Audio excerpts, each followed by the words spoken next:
Apollo, the god of the sun, steps out into the balcony of a high-rise with 3 women standing there. How could you afford this? It's my job. It calls for me to be on top of the world. What is your job? I guess you could say that I'm the son of a king. So you're going to be king one day? That's not a bad idea. But my father doesn't appreciate faithfulness, and he's missing right now. He then rolls his sleeves up as he approaches the girls that aren't even listening anymore. And they exclaim that they can see for miles. And he laughs. Miles? You can see. Forever. And he grabs them and power begins to flow through them.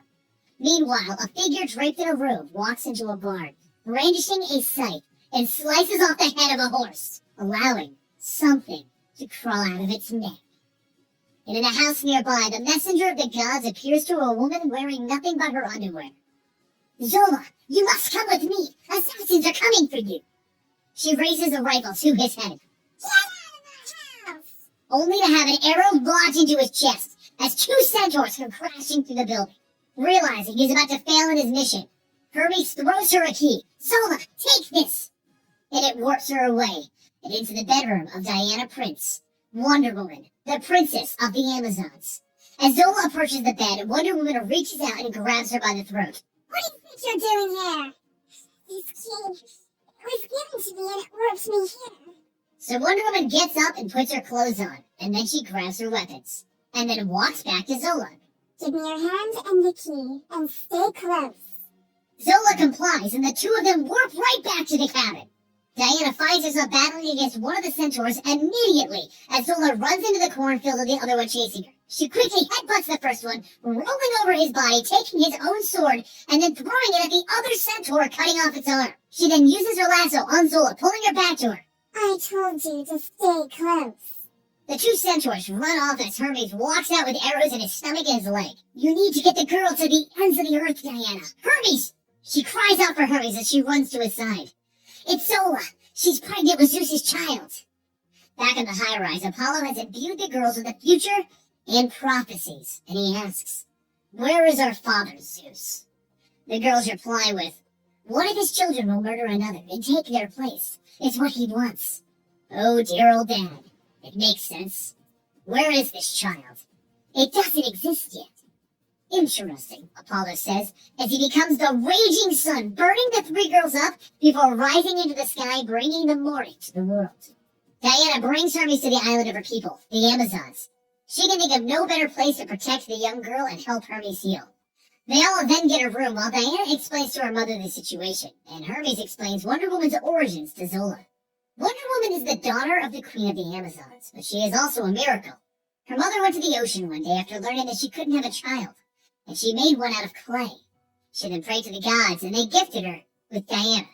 But the story is interrupted by an attack on the island by Strife, the god of discord. She has arrived, and right now she's a giant individual. After messing with a few of the Amazons by turning them on themselves, Diana shows up and demands to know what Strife wants. I came to see you, little sister. Strife explains that Wonder Woman's father is Zeus, and he lay with her mother. And the Queen of the Amazons explains that she needed to come up with an excuse because any child of Zeus would be a target for Hera, the Queen of the Gods. Diana felt like a fool. How could her mother lie to her? Her of all people! So she stormed to the beach and told everyone that she was leaving for good and she wouldn't be returning this time. Hermes and Zola both left with her. They all went to London, where Diana was listening to some music and Hermes and Zola all drank. Diana doesn't know what to do with this news, but Strife arrives and decides that it's time to celebrate. It's all about family. But Diana ignores her, so Strife walks back over to Hermes and Zola and orders a glass of wine. I wouldn't trifle with the Amazon now, Strife, not after what you did. I only expose the truth, Hermes. Let's not kid around. Hera will get her pound of flesh for this. And that's when Diana walks over and grabs Strife's hand and shoves a broken wine glass through it. To me, families are a pound of flesh to protect. Or you just showed me what family means to you. Strife licks the blood from her hand and leaves the bar. But back on the island of the Amazons, Diana is not the only one who just found out that her father was Zeus. Hera, Queen of the Gods, is not happy that the Queen of the Amazons played everyone for a fool. In a crack of light, she descends on the island and stands there in the rain in her cloak waiting. Queen of the Amazons walks out into the storm to approach Hera, and she bows her head to her, which just makes Hera madder. Respect now?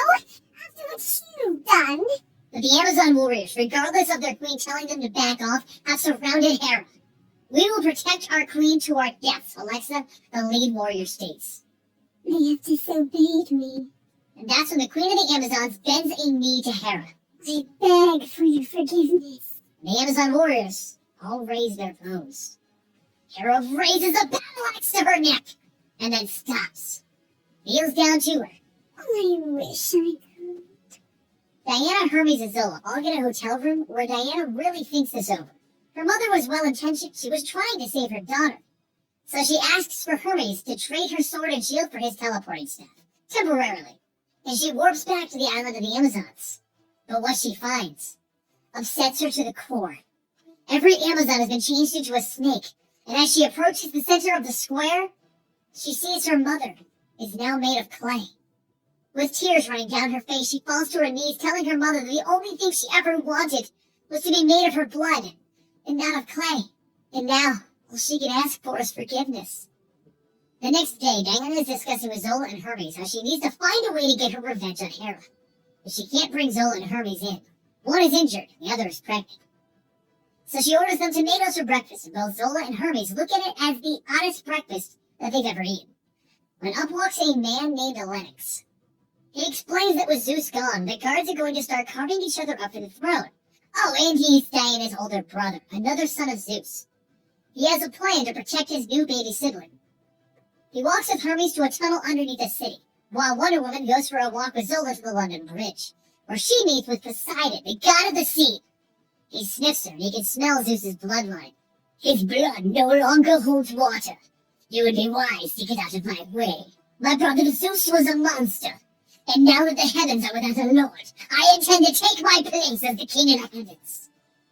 Meanwhile, Lennox is opening the gates to hell to speak to Hades himself. But back with Wonder Woman, she informs Poseidon that Hera is taking the heavens for herself without her husband there to stop her. Poseidon is furious. She does. He grabs Wonder Woman with his tentacles and he begins a battle with her, telling her that without a king, a queen has nothing. But Wonder Woman fights back hard. She has nothing to lose right now. Meanwhile, Lennox has been explaining the same thing to Hades. The two of them begin to leave the tunnels with Lennox telling Hades he just wants a light. Wonder Woman finds herself fighting off Poseidon's tentacles coming at her from everywhere. And then she remembers Zola is also on the bridge. So she manages to jump up there, fight off some centaurs, and then jump back down, continuing the fight against Poseidon. Lennox and Hades come out of the tunnel right in front of Wonder Woman and Poseidon. Good, the gang's all here. We have a deal for both of you. What if the heavens were ruled by the sea during the day, and hell at night, with Hera as both your queen? Poseidon chuckles. Both of our queen? That would be priceless. But Hera can hear and see what's going on and won't stand for this as she warps down to be in front of them all. This will not pass. That's when Lennox's true plan is put into action as he grabs a candle off of Hades' head and he throws it to Wonder Woman as she takes from his staff and she teleports away.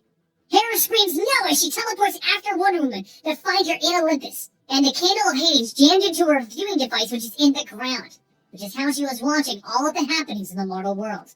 You dare come to my house! I will destroy you! You already did, Hera. And I will spend my days making you regret it. She then teleports back. Your whole thing was a plan to blind Hera? Poseidon asks. You'll fit in just fine, Amazon. And then he leaves. But as Hades is leaving, he has Zola's mother walk up from the grave and grab her attention. Then, her mother grabs her and pulls her down to the underworld. You said I would have a queen, Wonder Woman, and I will hold you to that arrangement. While their plan worked, they lost Zola in the end. But Wonder Woman isn't going to lie down and let this pass. She has Hermes, Lennox, and the will to save the child of Zeus. Will this prophecy come to pass?